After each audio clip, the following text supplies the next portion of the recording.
शुक्रिया।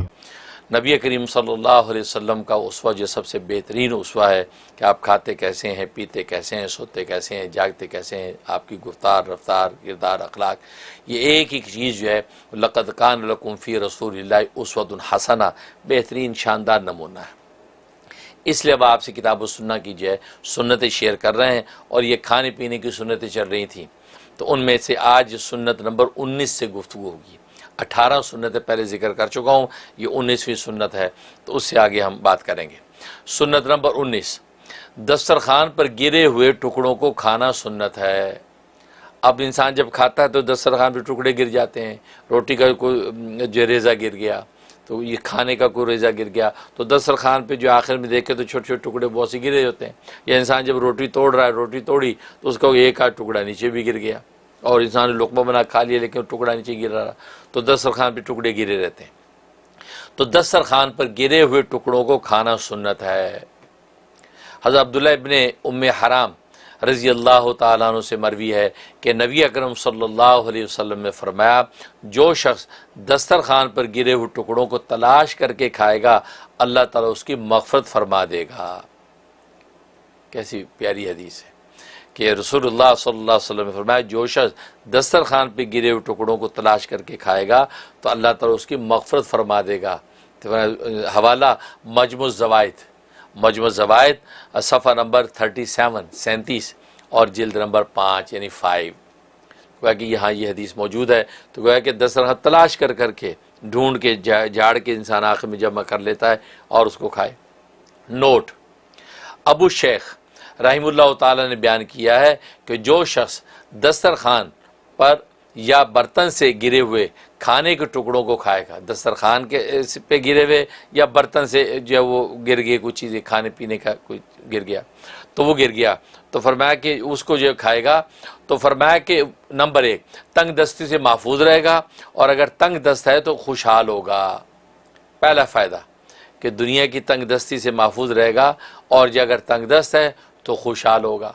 नंबर 2, वो ख़तरनाक अमराज से बचा रहेगा। ख़तरनाक किस्म के मूजी अमराज जैसे बर्स है, जुज़ाम है, और आजकल जैसे कोरोना वायरस वगैरह, तो ये मूजी ऐसे अमराज हैं, फरमाया उन अमराज से बचा रहेगा। नंबर 3, उसकी औलाद ज़हीन होगी और पागलपन से महफूज रहेगी। उसकी औलाद ज़हीन होगी और पागलपन से महफूज रहेगी। ये कितना बड़ा नफ़ा है, ज़हीन भी हो, पागलपन से महफूज। और आजकल आप जानते हैं कि यहाँ ये मगरबी दुनिया में ख़ास तौर पे 2-3 साल के बाद बच्चा के जी ऑटिज़म हो गया, ऑटिज़म का शिकार हो गया। बचपन से बच्चा समझदार सब कुछ है, लेकिन 2 साल बाद पता चला ऑटिज़म, और वो बिल्कुल पागल वाली हरकतें करता है, नफसियाती मरीज़।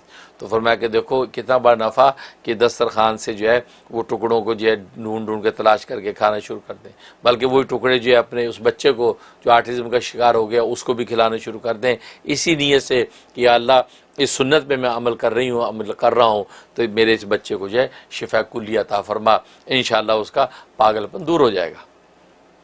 नंबर 4, उसकी औलाद नेक साले और गुर्बत व इफलास से महफूज रहेगी। ये एक चौथा फ़ायदा ये, उसकी औलाद नेक साले होगी और गुर्बत व इफलास से महफूज रहेगी। मुस्नद फ़िरदौस दैलमी का हवाला है। नंबर 5, उसको माली खुशहाली और औलाद में आफ़ियत नसीब होगी। माली दुनिया के अंदर इंसान माली खुशहाली चाहता है, तो माली खुशहाली होगी और औलाद में आफ़ियत नसीब होगी, यानी औलाद भी आफ़ियत वाली फर्माबरदार नेक साले। दुनिया में कितने लोग हैं कि जिनको जो है मालो दौलत तो खूब मिला हुआ है, लेकिन औलाद नाफरमान है या औलाद उनको पूछती नहीं है, तो गोया कि वो एक तरफ से अगर आसूदा है तो दूसरी तरफ से तंग है। तो यहाँ पर जो दोनों तरफ से आसूदा हो जाएंगे, माल भी मिलेगा और औलाद भी आफ़ियत वाली। नंबर 6, खाने के रेज़ों को चुनकर खाना जन्नत की हूरों का हक महर है। अब दस्तरखान पे जो खाने के रेज़े गिर गए हैं उनको चुन के इकट्ठे करके खा लिया, फरमाया जन्नत की हूरों का हक महर है। क्या मतलब, गोया कि आपने वो अगर खा लिया तो खाने का मतलब आपने जन्नत की हूरों का महर अदा कर दिया, और जब महर अदा कर दिया तो ज़ाहिर दुल्हन तो मिलेगी, तो इंशाअल्लाह हूरें जन्नत की लाजमी मिलेंगी। जब हूरें मिलेंगी तो जन्नत भी मिलेगी, क्योंकि हूरें जन्नत ही के अंदर मिलती हैं। तो देखो कितना बड़ा नफ़ा है कि आखरत का, कि सिर्फ मामूली ये रेज़ी जो जिनको इंसान उजब और किबर की वजह से या अपनी ये तबी करात की वजह से छोड़ देता है, तो उसका नफ़ा देखो कितना बड़ा नफ़ा है। और ये इमाम गज़ाली रहमतुल्लाह अलैह इहया उलूम में सफ़ा नंबर 12 और जिल्द नंबर 2 क्या कि उसके अंदर ये जो है ये रिवायत नकल की कि खाने के रेज़ों को चुनकर खाना जन्नत की हूरों का हक महर है। मैंने बताया हक महर जब अदा हो गया तो ज़ाहिर है कि दुल्हन मिलनी हुरें मिलेंगी, और हुरें मिलने का मुकाम जन्नत है, तो यकीनन जन्नत भी मिलेगी। कितना बड़ा नफ़ा है। उसके बाद सुन्नत नंबर 20 खाने के बाद हाथ पूंछना सुन्नत है। खाना खाने के बाद हाथों को पूंछना सुन्नत है। हज़रत जाबिर रज़ी अल्लाह तआला से मरवी है कि नबी अकरम सल्लल्लाहु अलैहि वसल्लम ने फरमाया कि हाथ को रुमाल से उस वक़्त तक ना पूंछो ता वक्त या कि उसे चाट कर साफ़ ना कर लो। हवाला सही मुस्लिम सफ़ा 175 175 और जिल्द 2। तो देखो ये यानी पहले उंगलियों को चाट लिया, चाटने के बाद अब आप जो है उसको साफ़ करें। और आजकल हम यह करते खाया जो है वो उसके ऊपर हालांकि खाना लगा हुआ है, और जैसे कि हदीस में आता भी है कि हो सकता है उसी खाने के हिस्से के अंदर बरकत हो और आपने उसको नैपकिन से साफ़ करके फेंक दिया। नहीं, पहले आप चाट लें, चाटने के बाद अब आप जो है वो करें, अब नैपकिन से साफ़ कर लें, कोई चिकनाई वगैरह का असर है। तो ये फरमाया कि खाने के बाद हाथ पूंछना सुन्नत है।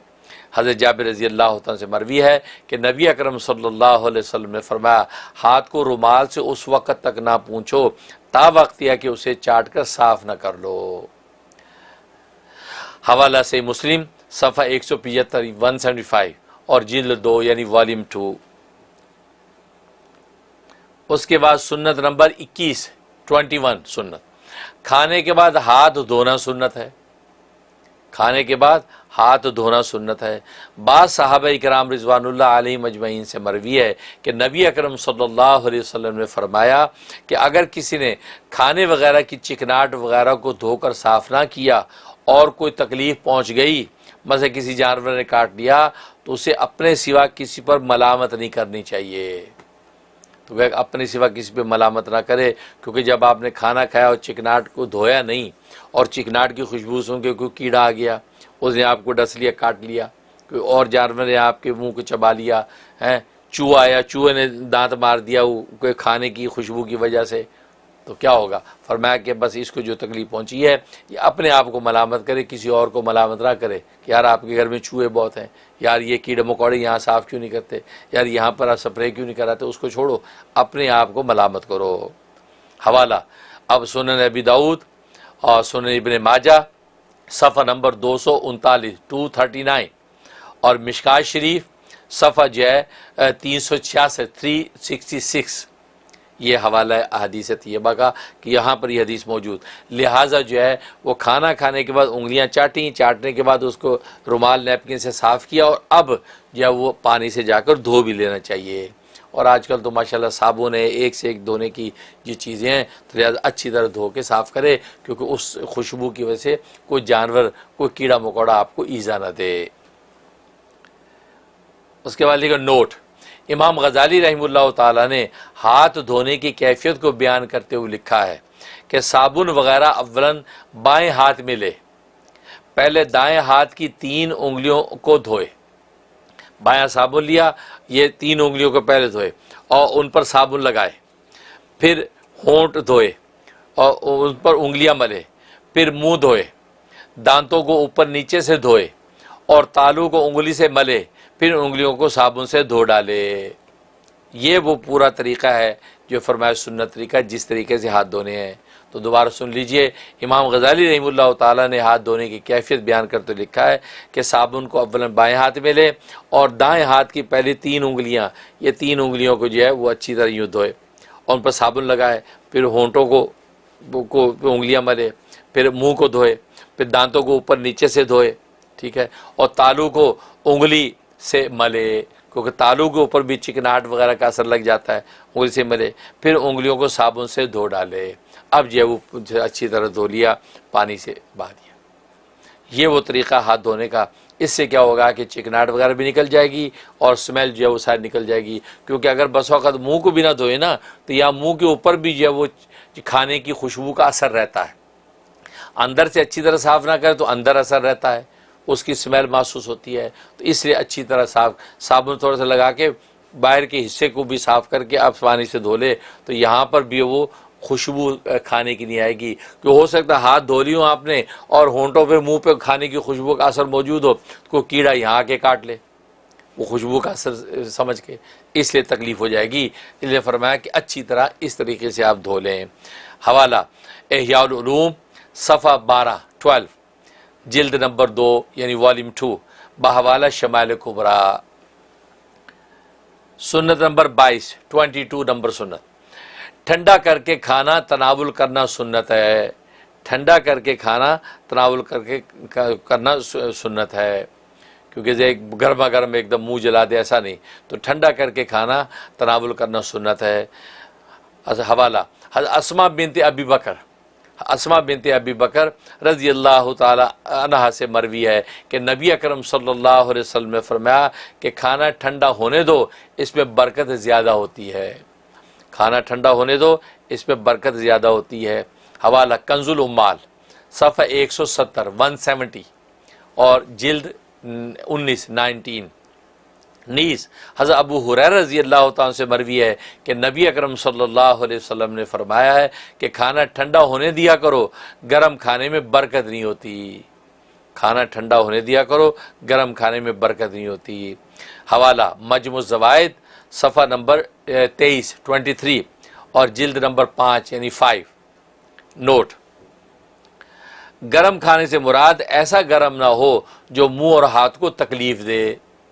ऐसा गर्म ना हो जो मुंह और हाथ को तकलीफ़ दे। और होता है बाज़ दफ़े इंसान लुक़मा लगाया, मुंह में डाला, अब इतना गर्म है कि ना उगल सकता है ना खा सकता है, अब मुंह के अंदर ही घुमाता रहता है। ये देखने वाले के सामने भी जहाँ की हैयत है जी वो गरीब हो जाए, घुमाता अंदर जा, बहुत गर्म लग गया ऐसा। इसलिए बहुत इतना जो है वो गर्म हो कि आपका मुंह बिल्कुल जलने ना लगे, तो निगल तो सकें, चबा तो सकें कम अज़ कम इस अंदाज से। नोट, गर्म खाने से मुराद ऐसा गर्म ना हो जो मुंह और हाथ को तकलीफ़ दे। इसलिए नबी अकरम सल्लल्लाहु अलैहि वसल्लम ने फरमाया कि अल्लाह ने मुझे आग खाने का हुक्म नहीं दिया। कि गर्मा गर्म खाने का मतलब है आग खा रहे हैं, और ये वजह कि बहुत ज़्यादा गर्म हो तो इंसान अगर खा भी ले तो वो इंसान को उसका ज़ायक़े महसूस नहीं हो, सिवाय आग और तपिश के आदमी अपने मुंह को और ज़ुबान को हालांकि जलने से बचाता ही रहता है। उस खाने की जो असर लज़्ज़त फील ही नहीं होती, बल्कि यूँ समझो आग ही खा रहा है। सही आपने इशारा फरमाया कि अल्लाह मुझे आग खाने का हुक्म नहीं दिया, मतलब इतना गर्म कि आप खा रहे हैं तो ऐसा लग रहा है आग ही खा रहे हैं, कोई जायका नहीं, कोई टेस्ट ही नहीं। इसलिए फरमाया बाहर कह मोतदिल गर्म खाना खिलाफ सुन्नत नहीं, एतदाल के साथ है, एतदाल के मोतदिल गर्म खाना हो। बिल्कुल ठंडे होने से मुराद ये भी नहीं कि बिल्कुल बर्फ़ हो जाए, बिल्कुल जो फ्रिज से निकला हुआ जैसे, ऐसा भी नहीं, बल्कि गर्म ना खाने से मुराद कि मोतदिल गर्म खाना खिलाफ सुन्नत नहीं, बल्कि जो खाना गर्म ही खाया जाता हो उसके गर्म खाने में मुज़ायक़ा नहीं। बाज़ खाने जो गर्मा गर्म ही खाए जाते हैं तो उनके जो है वो गर्म खाने में मुज़ायक़ा नहीं, क्योंकि वो लेकिन गर्म ऐसा ना हो कि मुँह जले। बल्कि ख़ुद नबी अकरम सल्लल्लाहु अलैहि वसल्लम की खिदमत में एक दिन गर्म खाना पेश किया गया, गर्म खाना पेश किया गया तो आप सल्लल्लाहु अलैहि वसल्लम ने तनावुल फरमाया और अल्हम्दुलिल्लाह कहते हुए फरमाया कि कई दिन हो गए पेट में गर्म खाना नहीं गया, कई दिन हो गए पेट में गर्म खाना नहीं किया, मतलब आपने उस गर्म खाने को पसंद फरमाया। इससे मुराद मोतदिल गर्म खाना, बहुत तेज़ गर्म खाना के मुंह जलाए और ऐसे लगे बंदा आग ही निकल रहा है, उससे मना किया गया है। लेकिन खाना आप जानते हैं कि गर्मा गर्म ना हो तो लुत्फ़ भी नहीं आता। तो नबी करीम सल्लल्लाहु अलैहि वसल्लम ने फरमाया कि कई दिन हो गए थे पेट में गर्म खाना नहीं गया, क्योंकि अल्हम्दुलिल्लाह आज गर्मा गर्म खाना खाया। तो इसलिए मोतदिल गर्म खाना ये ना सिर्फ के खिलाफ सुन्नत नहीं बल्कि नबी की ऐन सुन्नत बन गया। हवाला सुनन इब्न माजा सफ़ा नंबर जो है 417 और जिल्द नंबर 2 वॉल्यूम 2। इसलिए गर्मा गर्म पुलाव, गर्म गर्म निहारी और गर्म चाय वगैरह खाने पीने में हरगिज़ खिलाफ सुन्नत नहीं। अब गरम गरम पुलाव, अब पुलाव गर्मा गर्म ना हो तो क्या लुत्फ है, बिरयानी गर्मा गर्म ना हो तो क्या लुत्फ आएगा। इसलिए निहारी जो गर्मा गर्म निहारी ना हो तो मज़ा नहीं आता। बाद लोग तो उस गर्म को भी दोबारा गर्म करवाते हैं या उसके बाद लुत्फ़ नहीं आता। और गर्मा गर्म चाय ना हो तो मतलब भी इसका मतलब मोतदिल गर्म जो होना चाहिए, और बाद खाने मोतदिल गर्म जब तक ना हो तो लुत्फ़ नहीं आता। तो ये खिलाफ सुन्नत नहीं बल्कि सुन्नत से साबित है कि जैसे अभी आपने नबी करीम सल्लल्लाहु अलैहि वसल्लम का अमल सुना कि आपने अल्हम्दुलिल्लाह कई दिन हो गए जो है आज जो है गर्म खाना पेट में गया, इतने दिन से गर्म खाना पेट में नहीं गया। इसका मतलब ये सुन्नत से साबित। सुन्नत नंबर 23 मिल बैठकर खाना तनावुल करना सुन्नत है। मिल बैठ के खाना तनावुल करना सुन्नत है। हज़रत उमर बिन ख़त्ताब रज़ी अल्लाह तआला अन्हु से मरवी है कि नबी अकरम सल्लल्लाहु अलैहि वसल्लम ने फरमाया कि मिलकर खाया करो, मिल बैठ के खाया करो, अलग अलग ना खाया करो, क्योंकि जमात के साथ खाने में बरकत है, जमात के साथ खाने में बरकत है। हवाला सुनन इब्न माजा अत-तरगीब व तरहीब सफ़ा नंबर 133 133 और जिल्द 3 वॉल्यूम 3। नीज़ हज़रत अनस बिन मालिक रज़ी अल्लाह तआला से मरवी है कि नबी अकरम सल्लल्लाहु अलैहि वसल्लम तना कभी नहीं खाते थे। आप तना कभी नहीं खाते थे बल्कि साथ किसी को मिला के खाते। हवाला कीमिया सआदत इमाम गज़ाली इत्तिहाफुस सादा सफ़ा नंबर 217 217। नोट, मिल बैठकर खाने से इंसान की हिर्स की भी इस्लाह होती है। मिल बैठ के खाने से इंसान की हिर्स की भी इस्लाह होती है और बाहमी उल्फत व मोहब्बत का भी बायस होता है, आपस में उल्फत व मोहब्बत का भी बायस होता है। इसलिए हत्तुल इम्कान मिल बैठकर खाना खाना चाहिए। अगर कोई मुयसर ना हो तो अकेले तना खाना तनावुल करना भी जायज़ है। ये नहीं कि कोई मिल नहीं तो अकेले खाना नहीं, नहीं भाई, अगर नहीं कोई मिल रहा, अकेले ही आप हैं तो कोई बात नहीं, आप अकेले खाना खा लें तो वो जायज़ है, मना नहीं है। लेकिन नबी करीम सल्लल्लाहु अलैहि वसल्लम की तरगीब और आपकी सुन्नत ये है कि मिल बैठ के खाना चाहिए। अच्छा, मिल बैठ के खाना खाने में एक सूरत यह है कि एक ही बर्तन के अंदर सारे खा रहे हैं, एक बड़ी परात है उसके अंदर में चावल रखे हुए हैं, लिहाजा जब 3-4 बंदे यूँ दायरा बना के बैठे उसमें से खा रहे हैं तो एक ही बर्तन, ये मिल बैठ के खाना तो ज़े किस्म ज़े नसी तो बहुत आला है। इसमें तो यह है कि सारे जो एक ही बर्तन से खा रहे हैं तो बरकत ही बरकत है। एक ही सूरत, एक सूरत यह है कि मेन डोंगा जिसके अंदर चावल या जिसके अंदर सालन मौजूद है वो डिफरेंट जगह पड़ा है, हर बंदे के आगे प्लेटें पड़ी हैं, वो उसमें से निकाल के अपने बर्तन में डालता है और खाता है, फिर और ले लेता है। रोटियां एक दस्तरखान में पड़ी, वहाँ से रोटी निकाल खा, तो ये भी मिल बैठ के खाना है। जैसे आम तौर पे आजकल यही होता है कि एक ही बर्तन से लेके इंसान अपने बर्तन में डालता है और फिर बैठ के खाता है, तो ये भी तो दोनों मिल बैठ के खाने की सूरत में दाखिल होगा। तो लेकिन इकट्ठी एक बड़े बर्तन में परात में या एक प्लेट के अंदर 2 बंदे शरीक हो जाए, आमने सामने वाले, दरमियान में प्लेट है, सामने आमने वाले, जैसे दावत तबलीग के साथी आमतौर पर ऐसे ही करते हैं। दावत तबलीग में जाएँ तो दरमियान में प्लेट में सालन डाल दिया, सामने आमने वाले 2 बंदे एक प्लेट में खाते हैं, तो वो जो है वो भी मिल बैठ के खाना है। तो 12 इस अंदाज से मिल बैठ के खाना जो उसमें कोई मजाक नहीं। और अकेले खाने से मुराद ये है कि इंसान बिल्कुल तना अकेला से लेके बिल्कुल कोने खुदरे में जाके बैठ गया और वहाँ बैठ के खा रहा है। तो हिर्स की इस्लाह इस तरह होती है कि इंसान जब खाना खाने लगता है तो एक अच्छी सी बोटी है सामने वाले ने ले ली, अब आदमी को हो ये तो मुझे बहुत पसंद थी, बोंग की बोटी थी मैंने लेनी थी, उसने ले ली। अब हिर्स, वो इंसान की हिर्स कटती है, इंसान की हिर्स कटती है और उसके बगैर इंसान जी रहा है तो सोचता कोई बात नहीं यार, नहीं मिली तो कोई नहीं, उसके बगैर भी तो जी रहे हैं, पेट भर गया भाई। तो गोया कि हिर्स की इस्लाह होती है, क्योंकि हरीस जो होता है वो ये समझता है जब तक हिर्स का हाथ ना मारूं लगता है हिर्स मिटेगी नहीं। लेकिन यह कि मिल बैठ के खाने में कुछ कम मिला कुछ ज़्यादा मिला, मर्ज़ी की बोटी वो ले गया, मर्ज़ी के चावल उसने खींच लिए, तो ये कैफियत होती है, इंसान सब्र और तामुल करता है, बर्दाश्त करता है, उससे वो हिर्स की इस्लाह होती है। इसलिए और फिर बामी उल्फत मोहब्बत पैदा होती है। उसके बाद सुन्नत नंबर 24 नमाज की जमात के वक्त खाना आ जाए तो पहले खाना तनावुल करना सुन्नत है। अब नमाज की जमात के वक्त खाना आ जाए तो पहले खाना तनावुल करना सुन्नत। हज़रत आयशा सिद्दीक़ा रज़ी अल्लाह तआला अन्हा से मरवी है कि अगर नमाज की जमात खड़ी हो जाए और खाना आ जाए तो खाना खा लो। देखा, अल्लाह तबारक व तआला को आपकी भूख कितनी अजीज़ है, आपको भूखा नहीं मानना चाहता, लिहाजा खाना पहले खा लो। हवाला सही बुखारी शरीफ सफ़ा 821 821 जिल्द नंबर 2 वॉल्यूम 2। नीज़ हज़रत अब्दुल्लाह इब्न उमर रज़ी अल्लाह तआला अन्हुमा नमाज की जमात के वक्त खाना खा रहे होते थे और इमाम की क़िरात की आवाज़ सुन रहे होते थे। खाना खा रहे थे, इमाम की आवाज़ आ रही सुन रहे होते, क़िरात यानी नमाज शुरू हो चुकी है, यानी क़िरात सुनकर भी आप खाना नहीं छोड़ते थे, आप अपना खाना मुकम्मल करते, आप जाके शरीक होते थे। हवाला बुखारी शरीफ सफ़ा नंबर 821 और जिल्द 2। नोट अल्लामा ऐनी रहमुल्लाह ताला फरमाते हैं कि खाने को नमाज बाजमात पर मुक़द्दम करने की वजह ये है, वजह बता रहे, खाने को नमाज बाजमात पर मुक़द्दम करने की वजह यह है कि खाने के बाद दिल फारिग हो जाए, खाना खा के दिल फारिग हो जाए और हालत नमाज में खाने का ध्यान न रहे। हालत नमाज में जो ध्यान खाने में ना लगा रहे, कोई शरीयत हक्का ने खाने को नमाज बना लिया लेकिन नमाज को खाना बनाना गवारा नहीं किया। अब अगर उस भूख की हुड़क की हालत में अगर नमाज में शरीक हो जाएगा तो क्या होगा, उसका जो है नमाज की हालत में दिमाग और ध्यान खाने में रहेगा, बार बार कैफे तो खाने की रहेगी। तो आपने नमाज को खाना बना दिया, तो अल्लाह को ये गवारा नहीं कि आपकी नमाज खाना बन जाए। हाँ, आपका खाना नमाज बन जाए, क्योंकि उधर नमाज खड़ी हो गई, इधर आप खाना खा रहे हैं, तो खाना खाते आपके दिमाग और ध्यान में नमाज रहेगी, यार अब नमाज पढ़ के और खाना खा के नमाज पढ़नी है, यार खाना खा के नमाज पढ़नी है, यार खा लो यार जल्दी कर लो, तो गोया कि आपका खाना नमाज बन गया। तो देखो ये शरीयत की जो है ये हिकमतें और बारीकियाँ कि आपके खाने को नमाज बना दिया, 2 अजर मिल रहा है, उसके बाद नमाज पढ़ेंगे तो नमाज अजर मिलेगा मिलेगा।